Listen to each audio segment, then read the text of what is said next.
huni sejumlah 4.340 unit yang sudah disahkan oleh DPRA pada APBA tahun anggaran 2021 itu sudah disepakati dan oleh Menteri Dalam Negeri sudah setuju.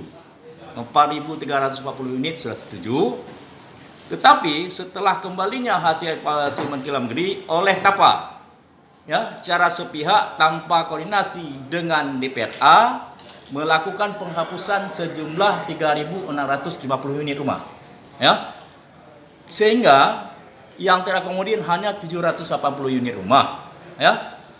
Sekarang setelah mereka buruk muka, kaca dibelah, ya.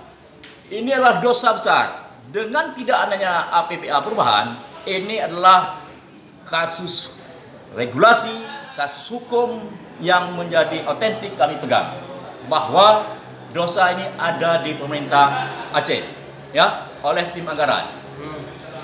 Kemana dibawa uang itu? Setelah dirobohkan 3.650 unit rumah, ada 10 orang yang menggunakan manfaat apendik. Nah, kita akan buka kartu siapa-siapa saja yang menggunakan dana apendik, ya, sehingga sengaja merobohkan 3.650 unit rumah, ya. Kita akan buktikan nanti ke 9 orang lebih sejumlah 257 miliar mengalokasikan anggaran baru setelah evaluasi Menteri Dalam Negeri, ya, sehingga mereka menempatkan pada sekitar 11 SKPA, ya, masing-masing.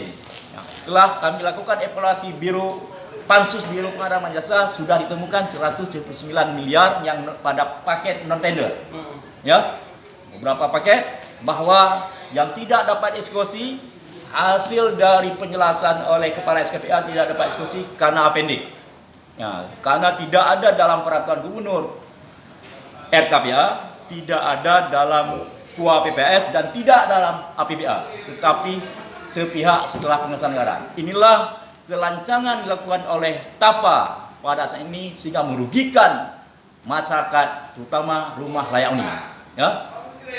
Baik. Oke. Kemudian yang Abang sampaikan tadi ada 9 orang